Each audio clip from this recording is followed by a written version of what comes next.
Hello aspirants, कैसे हैं आप सब। स्वागत है आपका हमारे यूट्यूब चैनल स्टडी पंचायत पर। जैसा कि आप सबको पता है कि हमने शुरू की हुई है रैपिड रिवीजन सीरीज, जिसके अंदर हम करने जा रहे हैं UGC net JRF political science की तैयारी। तो दोस्तों, कल हमने प्लेटो को डिस्कस किया था और आज हम डिस्कस करने जा रहे हैं अरिस्टोटल के बारे में। तो अरिस्टोटल का जो जन्म है वो 384 बीसी में हुआ था और इनके जो मृत्यु का समय बताया वो 322 बीसी बताया जाता है। ये एक एंशियंट ग्रीक फिलोसफर रहे हैं दोस्तों। तो इनके बारे में एक खास बात है कि इनको क्या माना जाता है, इनको पॉलिटिकल साइंस का पिता माना जाता है। ठीक है दोस्तों, तो जैसे ही पॉलिटिकल साइंस का इनको पिता की उपाधि दी गई है तो इसका मतलब ये है कि ये बहुत ज़्यादा इम्पोर्टेंट है हमारे लिए और मोस्टली यहाँ से हमारे एग्जाम में क्वेश्चन बनते हैं। इनको पॉलिटिकल साइंस का पिता कहा जाता है और साथ में इनको क्या बोला जाता है, कंपैरेटिव पॉलिटिक्स का पिता बोला जाता है। ऐसा क्यों बोला जाता है? क्योंकि इन्होंने ना अपनी लाइफ में 158 कॉन्स्टिट्यूशंस का क्या किया था, कंपैरिजन किया था। 158 कॉन्स्टिट्यूशन अलग अलग देशों के, अलग अलग स्टेट्स के इन्होंने क्या किया था, कंपेयर किए और वहां से अपनी थ्योरीज निकाली थी। वैसे तो इनको प्लेटो का बिगेस्ट डिसाइपल यानी शिष्य बोला जाता है, लेकिन ये साथ में क्या है, उनके सबसे बड़े क्रिटिक भी हैं। ठीक है दोस्तों, इन्होंने जितनी उनकी प्लेटो की थ्योरीज हैं उनको सपोर्ट किया, उनके साथ साथ उनका क्रिटिसिज्म भी दिया है। जो जो उनके अंदर खामियां थी उनको सुधार करने का काम किसने किया है? अरिस्टोटल ने किया है। इनको ये इन्होंने क्या काम भी किया, ये अलेक्जेंडर द ग्रेट है ना, जो उनके ट्यूटर भी रहे हैं। ठीक है दोस्त, और इनकी जो थिंकिंग है वो कैसी है, कंजर्वेटिव टाइप की है। कंजर्वेटिव टाइप मीन्स कि इनको चेंज पसंद नहीं था। चेंज मतलब इनके मानना ये था, अगर चेंज होगा तो उससे क्या होगा, रेवोल्यूशन होता है। इसलिए इनको कंजर्वेटिव थॉट का जो लिस्ट है उसके अंदर अरिस्टोटल को माना जाता है। ये किसके ऊपर फोकस करते थे? स्टेबिलिटी के ऊपर फोकस करते थे रादर देन चेंज। इनकी एक और स्पेशलिटी है कि ये किस में बिलीव करते थे, मिडिल पाथ में बिलीव करते थे। इनके अकॉर्डिंग जो मिडिल पाथ है मतलब वो गोल्डन मीन है। गोल्डन मीन मतलब गोल्डन रूल। गोल्डन रूल मतलब जो रूल करेगा शासक, वो ये नहीं है याद कि एक्सट्रीमिस्ट वे से कोई अपने डिसीजन ले। उनको जो अपने डिसीजन लेने होते हैं वो कैसे लेने होते हैं, एक बीच का रास्ता यानी गोल्डन मीन, मिडिल पाथ उनको चूज करना होता है। ठीक है, तो इनके ऊपर इन्फ्लुएंसेस किस किस का था, इन्फ्लुएंस किस किस का था उसके बारे में हम चर्चा करेंगे कि अरिस्टोटल के ऊपर किस किस के इन्फ्लुएंस रहे हैं। तो इनके सबसे पहले इनके पिताजी हैं, इनका नाम था निकोमैकस। वो क्या है, फिजिशियन रहे हैं। फिजिशियन कहाँ के? वो किंग ऑफ मैसेडोनिया के। ठीक है, तो शुरुआत से ही उनको जो मतलब फिजिशियन है यानी फिजिक्स से रिलेट रखते थे। तो जो उनके पिताजी के साथ उनका बॉन्ड रहा है उसके कारण वो हर चीज को साइंटिफिक अप्रोच से, मतलब साइंटिफिक वे से उस चीज हर चीज को देखते थे और फिर उस प्रॉब्लम का सॉल्यूशन निकालने में साइंटिफिक अप्रोच का यूज करते थे। उसके बाद दोस्तों इनके ऊपर किसका इम्पैक्ट रहा है? प्लेटो का। जैसे कि हमने पहले ही बताया है कि प्लेटो के बिगेस्ट डिसाइपल भी रहे हैं और बिगेस्ट क्रिटिक भी रहे हैं, तो उनका इतना ज़्यादा इनके ऊपर इम्पैक्ट पड़ा है। तो according to professor Foster, Aristotle क्या है, ग्रेटेस्ट हैं किसमें से, ऑफ ऑल द प्लेटोनिस्ट। जितने भी प्लेटोनिस्ट हुए हैं यानी जितने भी प्लेटो को फॉलो करने वाले हुए हैं उनमें से कौन सबसे ज़्यादा ग्रेटेस्ट कौन रहा है? अरिस्टोटल रहा है। उन्होंने और क्या बात बताई थी कि मैन इज बाय नेचर क्या है, सोशल एनिमल है। सोशल एनिमल यानी आदमी अकेला नहीं रह सकता, आदमी को एक सोसाइटी चाहिए, अकेला अकेले से बेटर कि एक सोसाइटी चाहिए जिसके अंदर वो अपने आप को डेवलप कर सके। ठीक है, और जो सोसाइटी है वो बनती कैसे है भाई? पहले जैसे एक इंडिविजुअल होता है, फिर यहाँ से क्या हो गया, फैमिली बनेगी। ठीक है, एक फिर क्या हो गया, families families family family family, ऐसे बहुत सारी फैमिलीज इकट्ठा हो जाएंगी तो इनको क्या बोला जाएगा, सोसाइटी बोला जाएगा। और ये ऐसे ही क्या बनता है, बहुत सारी फैमिलीज ऑफ फैमिलीज बन के क्या बनती है, स्टेट बनता है।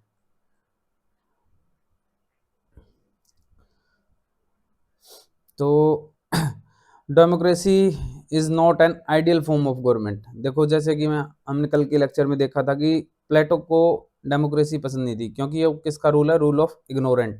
तो इसको भी सपोर्ट करते हुए अरिस्टोटल ने बोला कि democracy is not an ideal form of government. Ideal form नहीं है गवर्नमेंट का, कुछ और चीज़ें भी हो सकती हैं जिसके बारे में प्लेटो ने आगे बताया कि हम कैसी मतलब गवर्नमेंट को फॉर्म करना चाहिए हमें ताकि अच्छे से रूल किया जा सके। State exist for the moral perfection of the individual. और इन्होंने कि स्टेट के फॉर्मेशन पे भी ध्यान दिया है कि स्टेट का जो फॉर्मेशन होता है क्यों जरूरी है, क्योंकि उसमें moral perfection of the individual, जो अकेला आदमी होता है वो अपने हिसाब से जीता है, लेकिन जब स्टेट पूरा आ जाता है, स्टेट में जब फैमिलीज ऑफ फैमिलीज मिलके स्टेट बना देती हैं, तो फिर क्या होता है, लोगों के हिसाब से भी हमें देख के मोरल परफेक्शन हमारे अंदर डेवलप होती है, इसी हिसाब से इंडिविजुअल के लिए वो फायदेमंद है। No contradiction between individual and state. इनका मानना ये भी था कि इंडिविजुअल के बीच में और स्टेट के बीच में कोई कंट्राडिक्शन नहीं है, स्टेट अपनी जगह काम करेगा, इंडिविजुअल अपनी जगह, बट इंडिविजुअल को इस सारे मिलजुल के एक फैमिलीज बनाएंगे और फैमिली से मिलके क्या बनेगा, एक स्टेट बनेगा। ठीक है, और इनके हिसाब से क्या था, slavery is essential. Slavery is essential मतलब कि स्लेवरी है ना, उस टाइम पे माना जा, आज के टाइम पे जैसे स्लेवरी बंद है, दास प्रथा बंद है, लेकिन उस टाइम पे इसको इसेंशियल माना जाता था। क्यों इसेंशियल माना जाता था, क्योंकि इसके थ्रू ही क्या होता था, जो मतलब स्लेव्स थे वो काम करते थे और जो मास्टर लोग होते थे वो क्या करते थे, रूल करते थे। और इसलिए इंपॉर्टेंट माना जाता है क्योंकि अगर मास्टर लोग काम करने लग जाएंगे तो फिर वो जो रूल करने का काम है वो उतने एफिशिएंट तरीके से नहीं हो पाएगा। आगे हम देखते हैं कि क्या क्या वर्क्स रहे हैं अरिस्टोटल ने क्या कौन कौन सी बुक्स लिखी हैं। तो इनकी पहली है निकोमैकियन एथिक्स, फिर है मेटाफिजिक्स, फिर है पॉलिटिक्स, फिर है फिजिक्स, फिर है रेटोरिक्स, फिर है ऑन द सोल, फिर है यूडेमिनियन एथिक्स। आप ये इनके वर्क्स हैं, इनको अच्छे से ध्यान में रखिए, ये बुक्स डायरेक्टली एग्जाम में आ जाती हैं। नेक्स्ट हम करेंगे जी थ्योरी ऑफ स्टेट के बारे में। तो थ्योरी ऑफ स्टेट के बारे में जैसे मैंने आपको पहले ही बताया कि फैमिलीज ऑफ फैमिली मिलके क्या बनाती हैं, स्टेट बनाती हैं। अब यहाँ पे क्या कहते हैं अरिस्टोटल की, पहली बात तो वो बिलोंग कहाँ से करते हैं, वो करते हैं सोक्रेटिक ट्रेडिशन से। सोक्रेटिक ट्रेडिशन के तीन थिंकर हैं, प्लेटो, अरिस्टोटल और सोक्रेट्स, इन तीनों को हम सोक्रेटिक ट्रेडिशन में मानते हैं। तो वो कहते हैं man is political by nature. Political यानी man is political by nature. तो कहने का मतलब ये है कि आदमी है ना वो सबके साथ मिलजुल के तब रह सकता है, ऐसे नहीं रह सकता। ठीक है, नेचर ने आदमी को इस तरीके से नहीं बनाया कि वो सेल्फ सफिशिएंट है, उसको अपनी नीड्स पूरी करने के लिए क्या करना पड़ता है, एक दूसरे पे डिपेंड रहना पड़ता है। ठीक है, वो अकेला अपनी नीड्स फुलफिल नहीं कर सकता। देयरफॉर किसकी जरूरत पड़ी, फैमिली की, सोसाइटी की और स्टेट की, किस चीज़ के लिए, नीड फुलफिल करने के लिए। The man who can live without the state, ये बहुत ही प्यारी लाइन अरिस्टोटल ने बोली हुई है। The man who can live without the state is either a beast or god but can not be a man. इनका मतलब देखिए कितना, मतलब कितनी अच्छी लाइन होगी है इनके उस हिसाब, उस टाइम के हिसाब से, कि एक आदमी जो क्या है अकेला रह सकता है, वो कोई साधारण आदमी नहीं है, या तो वो दानव होगा या वो भगवान होगा। ठीक है, यानी कि इनका कहने का मतलब कोई अकेला नहीं रह सकता, अगर रह सकता है तो उसको स्पेशल पावर चाहिए, उसको वो या तो फिर क्या होगा, गॉड होगा या फिर बीस्ट होगा। ऐसे ही इन्होंने बताया कि स्टेट इज नेसेसरी। स्टेट क्यों है, क्या है, बहुत ही ज़रूरी है।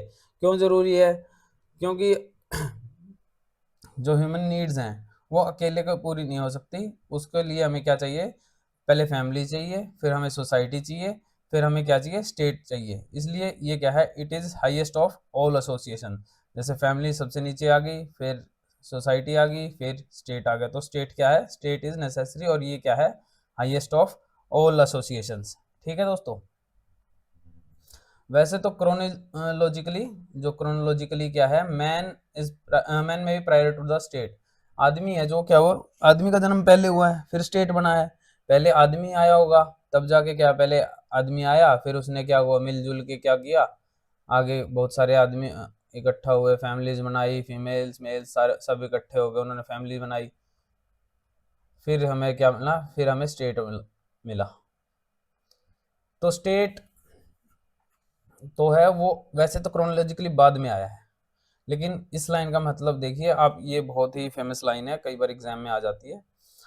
लेकिन state is prior to man, state is prior to man का मतलब क्या है कि अगर स्टेट नहीं होगा ना, तो आप सोच के देखिए, स्टेट में हम किसको मानते हैं कि हम गवर्नमेंट को मानते हैं, पुलिस को मानते हैं, रूल रेगुलेशन को मानते हैं। अगर वो सब चीज़ें हटा दी जाएं, रूल रेगुलेशन, पुलिस फोर्स, जो भी मतलब कोई भी ऐसी अथॉरिटी है जो रूल्स को फॉलो करवा रही है हमसे, अब वो सब चीज़ें हटा दी जाए तो क्या होगा? इनडायरेक्टली वैसे यही होगा ना कि लोग अपने मनमानी करने लगेंगे, कोई किसी की सुनेगा नहीं, जिसको जो करना वो करेगा, किसी को भी मार देगा। तो इसमें ये कहना चाहता है कि अगर स्टेट ना हो ना, तो आदमी की कोई वैल्यू नहीं है। देयरफॉर ये बोला गया इन्होंने कि बट लॉजिकली, लॉजिक से देखें तो state is prior to man, state क्या है, आदमी से पहले आएगा। अगर स्टेट ही खत्म हो गया तो आदमी ऑटोमेटिकली खत्म हो जाएगा। और स्टेट क्या है? फैमिलीज ऑफ फैमिली है। स्टेट है university, unity in diversity. He said that state come into existence for the sake of life and continue for the sake of good life। ये भी अरिस्टोटल की फेमस लाइन रही है कि जो state आया है ना, वो आया किस लिए है? हमने स्टेट को बनाया किस लिए? ताकि हम सब जो है, मतलब अगर इंडिविजुअली वर्क करेंगे तो क्या करेंगे, इंडिविजुअली वर्क करते करते अपने मन की करेंगे, फिर कोई किसी को भी मार सकता है, कोई किसी की गाड़ी कितनी भी स्पीड से चलेगी उसको कोई रोकने वाला नहीं है। एक्सीडेंट हो गया तो फिर लोग मरेंगे। तो उस चीज़ को रोकने के लिए कौन आया? कि लोगों ने इकट्ठे होकर अपनी पावर किसको दी? स्टेट को दे दी। स्टेट को पावर दे दी तो स्टेट आ गया एग्जिस्टेंस में। किस लिए आया था वो? कि अच्छी लाइफ हो। और फिर कंटिन्यू किस लिए कर रहा है? ताकि अच्छी लाइफ हमेशा के लिए बनी रहे। ठीक है दोस्तों। नेक्स्ट टॉपिक, नेक्स्ट कंसेप्ट है जी हमारा रूल ऑफ लॉ का। रूल ऑफ लॉ में अब लॉ के बारे में बताएगा अरिस्टोटल की कैसे कैसे रूल ऑफ लॉ के, जो रूल ऑफ लॉ को फॉलो करना चाहिए। Law is a reason without passion. Law क्या है? एक रीजन है। रीजन मतलब कि हर चीज के पीछे की ये चीज क्यों है, तो उसके पीछे कोई ना कोई रीजन होगा कि हाँ ये बात थी इसलिए ये चीज है। और without passion, without passion means कि कोई किसी का ये नहीं है कि हाँ मैं सब कुछ कर दूंगा, मेरे हिसाब से ये ठीक है तो ये ही ठीक है। लॉ के पीछे रीजन हो गए, लेकिन पैशन के पीछे कोई रीजन नहीं होता। उसमें ये होता है कि मेरे को ये अच्छा लग रहा है तो ये ठीक है।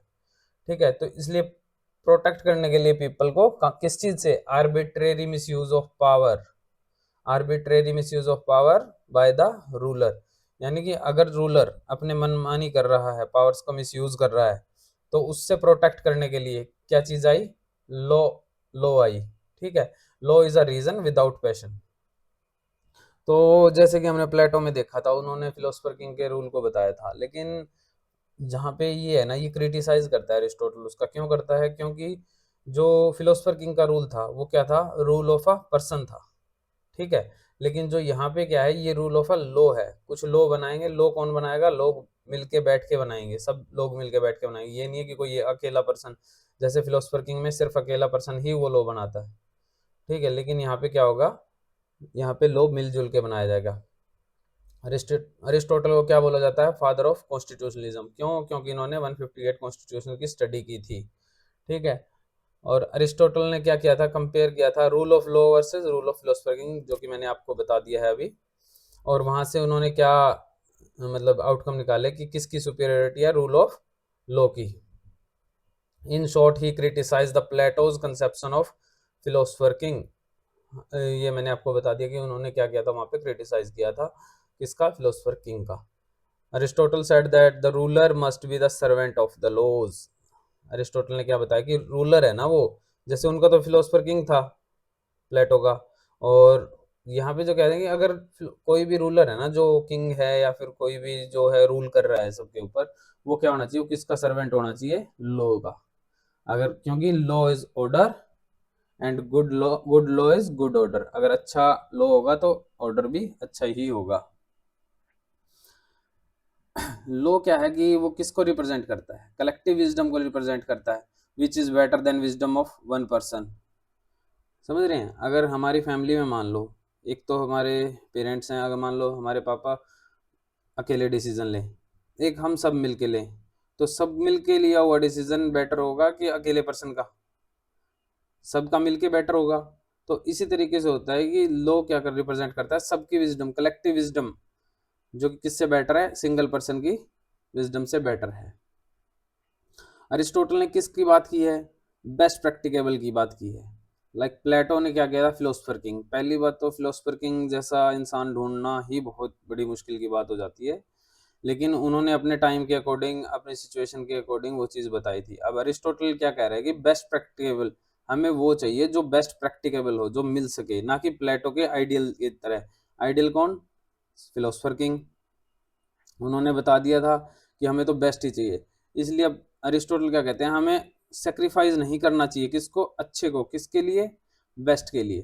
तो हमें जो अच्छा मिल रहा है हमें उसको ले लेना चाहिए, ना कि हमें उस मतलब उसको सेक्रीफाइस कर देना चाहिए जो कि अचीवेबल ही नहीं है, अनअचीवेबल है। उसके लिए हमें उस चीज़ को सेक्रीफाइस नहीं करना चाहिए। जो हमें अच्छा है उसको हमें ग्रैब कर लेना चाहिए सिचुएशन में। ठीक है दोस्तों। अब आगे है थ्योरी ऑफ कॉन्स्टिट्यूशन। जैसे कि उन्होंने 158 कॉन्स्टिट्यूशन पढ़े थे, तो उसके ऊपर इन्होंने अपनी थ्योरीज दी थी कि कौन सा अच्छा है कौन सा नहीं है। अब जैसे रूल बाय वन, एक आदमी भी शासन करता है, कुछ लोग मिलके भी शासन करते हैं, और बहुत सारे लोग भी शासन करते हैं। तो उन्होंने सबसे अच्छा किसको बताया, सबसे बुरा किसको बताया, वो इसमें देखेंगे। और ये कौन कौन सी टाइप की फॉर्मेशन है इसकी कॉन्स्टिट्यूशन की, तो हम वो भी देखेंगे। तो रूल बाय वन, एक आदमी जो अकेला शासन करे। एक हो सकता है मोनार्क, एक हो सकता है टायरनी। मोनार्की में क्या होता है कि एक रूलर होता है, वो किसके लिए? पब्लिक वेलफेयर के लिए रूल करे। एक रूलर, लेकिन रूल किसके लिए करे? पब्लिक वेलफेयर के लिए। ठीक है। और इसका ये था अच्छी फॉर्म, और ये है इसकी करप्ट फॉर्म। ठीक है, गुड फॉर्म और करप्ट फॉर्म। इनमें क्या है कि करप्ट फॉर्म में जो होगा वो अच्छे के लिए नहीं करेगा, वो सेल्फ इंटरेस्ट के लिए, अकेला आदमी सेल्फ इंटरेस्ट के लिए काम करे। ठीक है। फिर आ जाए rule by few. Rule by few में क्या होगा? अरिस्टोक्रेसी, अच्छे लोग, यानी कुछ लोग जो कि अच्छे हैं, अच्छे के लिए, कॉमन गुड के लिए वो करे। और ओलिगार्की, यानी ओलिगार्की में होता है इलीट पीपल्स। इलीट पीपल यानी वेल्दी पीपल्स जो हैं वो अब सिर्फ अपने इंटरेस्ट के लिए काम करेंगे। सिर्फ कुछ चुनिंदा लोग होंगे, उनकी गवर्नमेंट होगी, वो अपने इंटरेस्ट के लिए रूल्स बनाएंगे, अपने हिसाब से वो काम करेंगे।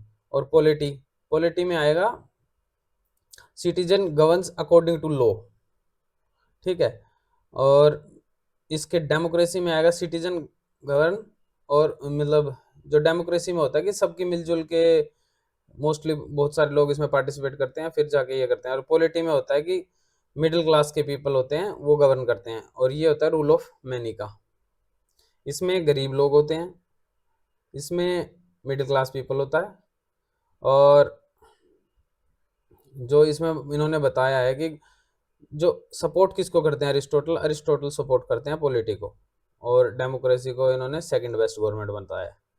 तो पॉलिटी को सपोर्ट करते हैं। तो पॉलिटी में ये क्या कहते हैं कि पॉलिटी की भाई कुछ, जैसे अमीर लोगों का शासन होता है, अरिस्टोक्रेसी टाइप हो गया, अरिस्टोक्रेसी टाइप शासन हो गया, वो अमीर अमीरों का सोचेंगे। ठीक है। डेमोक्रेसी में गरीब लोग आ गए तो वो गरीब गरीबों को सोचेंगे। लेकिन पॉलिटी क्या है? मिडिल पाथ है, गोल्डन मीन है। ठीक है। तो इसलिए क्या होगा, गोल्डन मीन को इन्होंने बेस्ट प्रैक्टिकेबल माना है। तो जैसे जैसे पॉलिटी को इन्होंने अच्छा माना है, तो इसका मतलब ये है कि गरीब भी आ गया इसमें, और इसमें अमीर भी आ गया। ठीक है। अमीर और गरीब दोनों मिलके आगे इसमें, तो इसमें आ गया मिडिल क्लास। मिडिल क्लास क्या करेगा? वो गरीब की भी सुनेगा, अमीर की भी सुनेगा, और अच्छे से रूल बनाएगा। गुड कॉन्स्टिट्यूशन सर्व करेगा पब्लिक वेलफेयर करो, और करप्ट कॉन्स्टिट्यूशन सर्व करेगा प्राइवेट इंटरेस्ट वालों को। तो इसमें मैंने बताया था कि पॉलिटिक क्यों बेस्ट है, क्योंकि वहाँ पे गोल्डन मीन का कंसेप्ट चलता है। वो किसकी मानेंगे? वो गरीबों की भी सुनेंगे, अमीरों की भी सुनेंगे, और तब जाके वो अपना आगे का काम करेंगे। ये नहीं है कि इसमें सिर्फ गरीब गरीब की सुनी जाए या अमीर अमीर की सुनी जाए। ठीक है दोस्तों।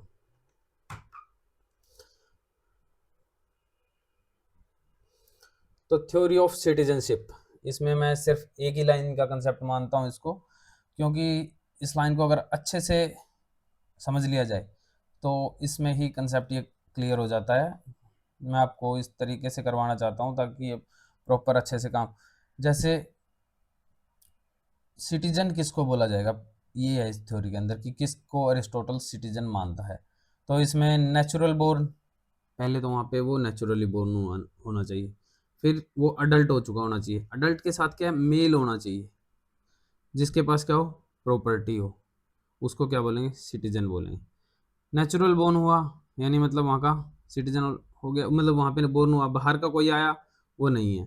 अडल्ट हुआ, अडल्ट यानी अडल्ट सिटीजन है, अडल्ट मतलब बच्चे क्या हैं, सिटीजन नहीं है, ठीक है। बच्चे तो इसमें कट गया, सिटीजन में जो बच्चे हैं वो नहीं आएंगे। फिर मेल आ गया, मेल आ गया तो मेल को काउंट किया गया, स्पेशली आया तो यानी मतलब फीमेल काउंट नहीं है यहाँ पे, ठीक है। और जिसके पास प्रॉपर्टी है वो भी काउंट है। तो जो सिटीजन नहीं है वो कौन कौन है, जैसे मैंने आपको बताया, वुमेन वो सिटीजन नहीं है। अडल्ट चाहिए, ओल्ड हो गया तो वो भी सिटीजन नहीं है, चाइल्ड भी सिटीजन नहीं है, स्लेव्स भी सिटीजन नहीं है। क्यों नहीं है, क्योंकि वुमेन वुमेन इसलिए सिटीजन नहीं मानी इन्होंने क्योंकि वुमेन को क्या करना पड़ता है, हाउस होल्ड वर्क करना पड़ता है।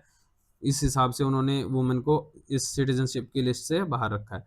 ओल्ड ओल्ड को इसलिए बाहर रखा है क्योंकि एक उम्र होती है जब तक आदमी अच्छे से काम कर पाता है, लेकिन उसके बाद वो नहीं कर पाता उस तरीके से, उसका दिमाग भी काम नहीं करता या फिजिकली वो इतना स्ट्रांग नहीं होता, या फिर और तरीके से भी हम कह सकते हैं कि जैसे जैसे ओल्ड हो गए तो उनको सिटीजन की लिस्ट से बाहर कर दिया जाए। फिर आते हैं चिल्ड्रन में होती ही नहीं है कि उनको सिटीजन की वो अपने गवर्नमेंट के रूल रेगुलेशन या अफेयर्स के अंदर इंटरेस्ट पार्टिसिपेट कर सकें, तो इसलिए चिल्ड्रन को भी बाहर रखा जाता है।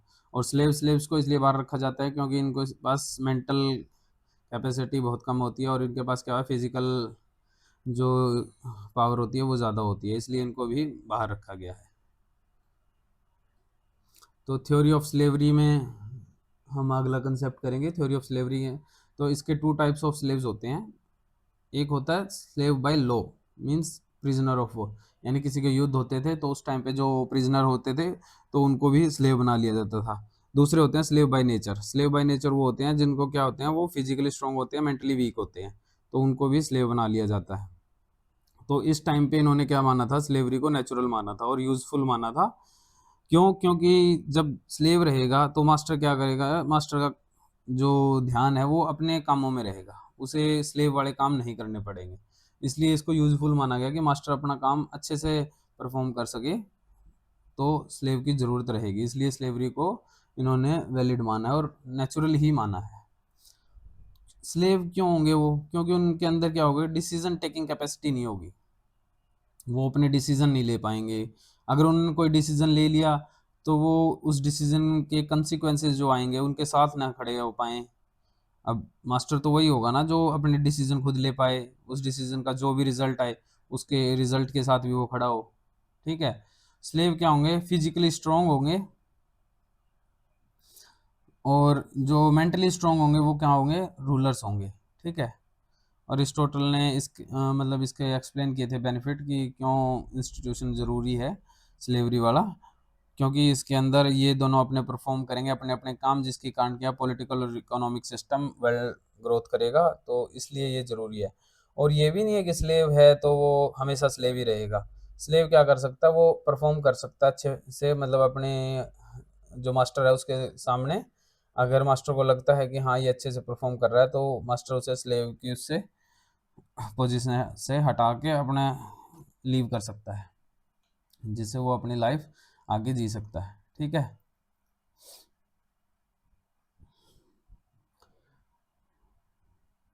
फिर है जी नेक्स्ट थ्योरी ऑफ प्रॉपर्टी, ये भी इसमें से भी क्वेश्चन बन जाता है। तो इसमें प्लेटो के जो कम्युनिज्म ऑफ प्रॉपर्टी है उसको अरिस्टोटल ने क्या किया है, क्रिटिसाइज किया है, क्योंकि उन्होंने प्लेटो ने क्या बोला था कि कोई भी प्रॉपर्टी अलाउड नहीं है रूलिंग क्लास को। लेकिन जो अरिस्टोटल का कहना है कि प्रॉपर्टी क्या है, सोर्स ऑफ मैनी वर्चू, यानी बहुत से अच्छे कामों का जो सोर्स है ना वो प्रॉपर्टी है। क्योंकि आप अभी देखिए, अगर कोई बंदा कर रहा है तो उसके पास अगर कोई मोटिवेशन है कि मेरे को ये चीज़ लेनी है तो उसके लिए ही फिर उसके अंदर मोटिवेशन आता है कि हाँ मैं काम अच्छे से करूँ। हालांकि अरिस्टोटल को नेगेटिव एस्पेक्ट भी पता था प्रॉपर्टी का, तो उसने कुछ सजेशन दिए हैं इससे डील करने के लिए, उनके बारे में हम देखेंगे। और प्रॉपर्टी को टू टाइप से उन्होंने डिवाइड किया है। पहले एनिमेट्स, यानी स्लेव्स को बोला जाता है एनिमेट्स, इनएनिमेट्स। दूसरा हो गया जिसमें इनएनिमेट्स मतलब मटेरियल होल्डिंग्स होगी, जो भी चीज़ें होती हैं, सामान होता है। फिर आता है जी जो मैं बात कर रहे थे हम कि तीन टाइप का सिस्टम होता है प्रॉपर्टी का, इन्होंने मतलब डिफाइन किया था कि कैसे कैसे डील करना है प्रॉपर्टी के साथ। इसमें तीन टाइप होती हैं। पहला कॉमन ओनरशिप, कॉमन यूज़। आप समझो सबका ओनरशिप है, सबका यूज़ है, तो वो क्या करेंगे, सबकी जब ओनरशिप होगी, मैं नहीं करूँगा काम, तू करेगा काम, ये वाला चलेगा उसमें। कॉमन यूज़ होगा, कोई उस पे कंट्रोल नहीं होगा, तो इसको भी उन्होंने क्या कर दिया, रिजेक्ट कर दिया। फिर आया कॉमन ओनरशिप इंडिविजुअल यूज़। जब ओनरशिप ही कॉमन होगी और यूज़ इंडिविजुअल कर रहा है, तो क्या वो सही रहेगा? वो बिल्कुल भी सही नहीं रहेगा, उसको भी उन्होंने क्या कर दिया, रिजेक्ट कर दिया। फिर आता है जी इंडिविजुअल ओनरशिप। इंडिविजुअल ओनरशिप में यानी ओनरशिप तो एक की है, लेकिन यूज़ कौन कर रहा है? यूज़ करेंगे उसे हर कोई। तो उसने जो अरिस्टोटल है उसने इस सिस्टम को क्या किया, सपोर्ट किया है। ठीक है दोस्तों। तो अब जब इंडिविजुअल की तो ओनरशिप हुई, यूज़ जब सारे कर रहे हैं, तो यूज़ कर हमें क्या होता है मेनली कि हम यूज़ करें अच्छे से चीज़ों को। जब यूज़ सारे कर रहे हैं, इंडिविजुअल की ओनरशिप हुई, तो इससे क्या होता है, इस चीज़ को सपोर्ट किया है। लेकिन इसमें हमें ये नहीं दिखता कि इंडिविजुअल ओनरशिप होगी तो उसके ऊपर वेल्थ इकट्ठा होगी। तो उसका भी सॉल्यूशन देते हुए अरिस्टोटल ने कहा है कि आप जो आपके पास वेल्थ इकट्ठा हो रही है, आप उससे शेयर आप किसको दोगे, गवर्नमेंट को दोगे, और गवर्नमेंट उस चीज़ का शेयर से फिर क्या यूज़ में लाएगी, गवर्नमेंट सब्सिडीज देती है, जैसे उस तरीके से आप हम जनता की सेवा में उस पैसे को लगाएंगे। तो अरिस्टोटल किसके अगेंस्ट था? मैसिव एक्सेस सॉरी अरिस्टोटल किस चीज़ के अगेंस्ट था कि बहुत सारी एक्सेसिव में वेल्थ इकट्ठा करनी है, जो उसके अगेंस्ट में अरिस्टोटल ने बोला है। अब आता है जी कंसेप्ट ऑफ जस्टिस और इक्वेलिटी।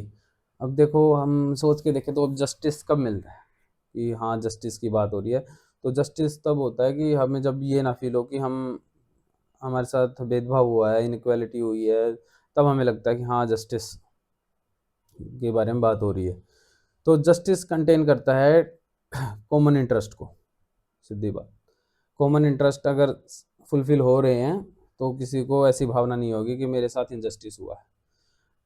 अगर जस्टिस नहीं है तो कैसी भी गवर्नमेंट हो, कोई भी पॉलिटी हो, कोई भी सरकार काम कर रही हो, कैसा भी सिस्टम हो, वो लंबे समय तक नहीं टिकेगा, उसके खिलाफ रेवोल्यूशन होगा ही होगा। तो अरिस्टोटल की जो थ्योरी ऑफ जस्टिस है,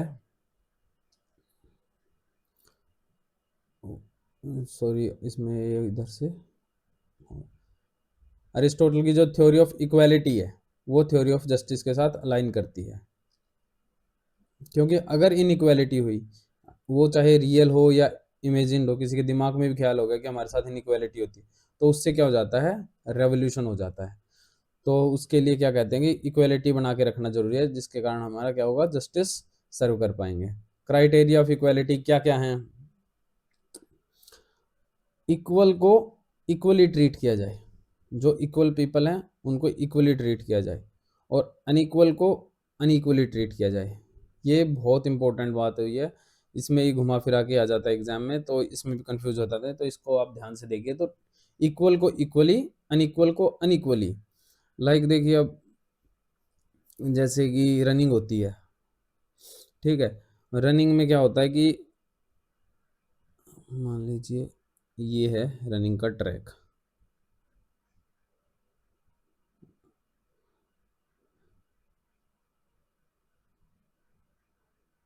ओहो, ये रनिंग ट्रैक। अब रनिंग ट्रैक में क्या होता है, जो जितना दूर खड़ा होगा ना उसका आगे होता है, पीछे वाले का फिर पीछे होता है। ऐसे में ट्रैक बनते हैं कि जो पीछे, जी यहाँ से जो जिसका बड़ा चक्कर होगा उसको आगे खड़ा किया जाएगा, जिसका छोटा चक्कर होगा उसको पीछे खड़ा किया जाएगा। ऐसे में फॉर्मेशन ये सारे इक्वल होते हैं क्योंकि इनका जो राउंड होता है वो इक्वल ही होता है, ठीक है। और जो इनके जितनी दूरी इसको कवर करनी है उतनी ही दूरी इसको कवर करनी होती है, ठीक है दोस्तों। तो ऐसे होता है कि इक्वल है ना, तो उनको इक्वली ट्रीट किया जाए। अब ये नहीं है कि एक नॉर्मल पर्सन है, एक हैंडीकैप्ड पर्सन है, दोनों को एक जैसा ट्रीट कर दिया, ठीक है। तो ये चीज़ है। तो इसमें मेरा कहने का मतलब था कि जैसे ये होते हैं, जो अरिस्टोटल ने जिस बारे में बताया कि यहाँ पे मेनली बात किया उन्होंने स्लेव की और मास्टर की, स्लेव और मास्टर, ठीक है। तो अगर मास्टर जैसे इक्वल हैं, मास्टर और मास्टर हैं, तो उनको इक्वली ट्रीट किया जाएगा। लेकिन अगर किसी केस में मास्टर और स्लेव हैं तो इनको इक्वली ट्रीट नहीं किया जाएगा, उनको अनइक्वली ट्रीट किया जाएगा। मास्टर अगर सेम किसी कोई सिचुएशन बनती है और जिसमें दोनों को सज़ा होनी होती है, तो मास्टर को उसमें इनके हिसाब से कम सज़ा होगी, स्लेव को ज़्यादा सज़ा होती है, ठीक है। अरिस्टोटल किसको सपोर्ट करते हैं? मेरिटोक्रेटिक सोसाइटी को सपोर्ट करते हैं। अगर किसको, मास्टर को और स्लेव को इक्वली ट्रीट कर दिया गया तो ये भी क्या माना जाता है? इनजस्टिस माना जाता है इनकी नज़रों में। दोनों को सेम ट्रीट नहीं करना है, इक्वल्स को इक्वली और अनइक्वल्स को अनइक्वली ट्रीट करना है। तो यहाँ पे एक और है जी थ्योरी ऑफ जस्टिस, ये हमारा second last I think, yes second last topic है इसका। तो थ्योरी ऑफ जस्टिस में 3 टाइप के जस्टिस को बताया गया है: distributive justice, retributive justice, communicative justice. Distributive justice में ये लेजिस्लेचर के पास होता है कि किसको कितने वेल्थ डिस्ट्रीब्यूट करनी है, किसको कितने अवार्ड्स देने हैं, वो चीज़ें इनके क्राइटेरिया में आते हैं। फिर आता है रेट्रीब्यूटिव, इनकरेक्टिव और रेक्टिफैक्टरी। नाम से ही पता चल रहा है कि कोई अगर गलती करे तो उसको कितनी पनिशमेंट क्या देनी है, तो क्या क्या उसकी गलतियां हैं, किस वजह से, किसको स्लेव है या मास्टर है, तो उसके हिसाब से उसको सज़ा मिलेगी, पनिशमेंट मिलेगी।